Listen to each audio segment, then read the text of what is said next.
George Best, a former hero at Old Trafford and one of the most talented players that the world has ever seen.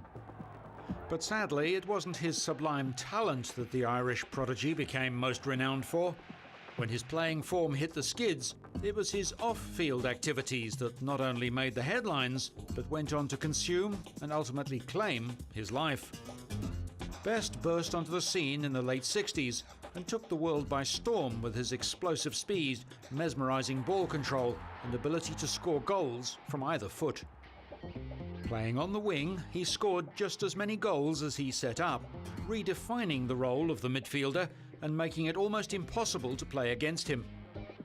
After his local club, Glentoran, rejected him for being too small and light, Best was given a trial at Manchester United and was signed up by chief scout Joe Armstrong. What a goal! He debuted for Manchester United at the age of 17 in 1963, and his footballing skills and on-field delivery were never called into question. Unfortunately, however, it's what he got up to off the pitch which started raising more than a few eyebrows. Perhaps there were just too many distractions. A year after he signed with Man U, the BBC launched a weekly TV programme called Match of the Day. And unlike earlier champions, whose celebrity had been confined to pictures in the papers, Best's goals and good looks were broadcast to millions. Television made the impressionable teenager the game's first superstar. He was sought after for everything from appearances on Top of the Pops to good-natured charity matches.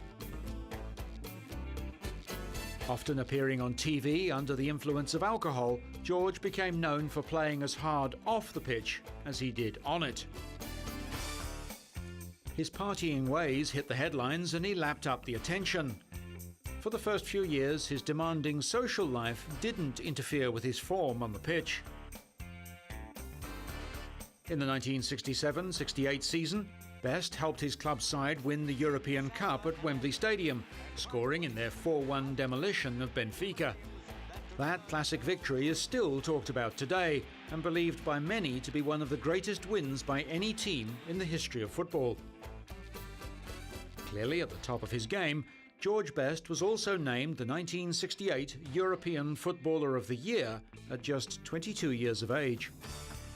His career looked set to explode, playing for the best team in Europe with Bobby Charlton by his side and the great Matt Busby as his manager. Best seemed destined for greatness.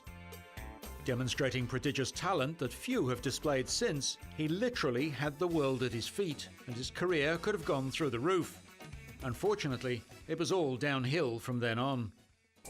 The steady decline of his interest in football coincided with his increasing commitment to partying, and before he knew it, he was no longer the best. At 26, just 4 years after his most famous win at Wembley, George was forced to leave Manchester United. After leaving Old Trafford, his career took a sharp nosedive.